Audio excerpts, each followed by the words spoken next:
অবশেষে অভিমান ও অবসাদ ভেঙে আবারও ব্রাজিলের জার্সিতে ফিরেছে নেইমার জুনিয়র। পাশে দাঁড়িয়েছেন কিংবদন্তি রোনালদিনো।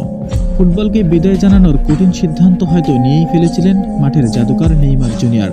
সম্প্রতি একটি ম্যাচে ব্রাজিলকে হৃদয়ের পর নেইমারের অঝরে কান্না আর ভেঙে পড়ার মুহূর্তটি ছুঁয়ে গিয়েছিল কোটি কোটি ভক্তের হৃদয়ে। ফুটবল বিশ্বের বড় বড় তারকা মহাতারকা থেকে শুরু করে ক্রিকেট অঙ্গনের বাইরে অসংখ্য মানুষ নেইমারের কান্নার আবেগ ধরে রাখতে পারেননি।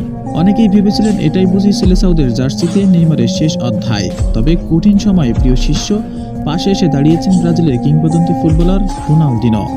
এক বিশেষ ভিডিও বার্তায় সাম্বা ফুটবলের এই সাবেক মহাতারকা নেইমারের উদ্দেশ্য করে সরাসরি বলেছিলেন, এখন কোনো অবসরের সময় নয়, নিজেকে প্রস্তুত করো 2030 বিশ্বকাপের জন্য।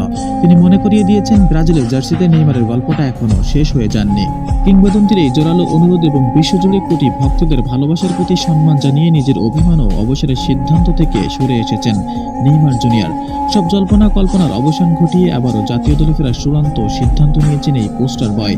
নেইমারের এই রাজকীয় প্রত্যাবর্তন ফুটবল বিশ্বের নতুন আশার আলো সঞ্চয় করেছে।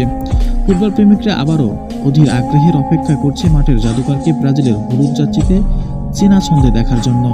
জাতীয় দলের নিজের রাজকীয় প্রত্যাবর্তন নিশ্চিত করে নেইমার বলেন, আবেগের মুহূর্তে বিদায়ের কথা ভাবলেও এই সেলেসাওর জার্সি আর কোটি কোটি ভক্তের ভালোবাসাকে আমি এত সহজেই দূরে ঠেলে দিতে পারি না।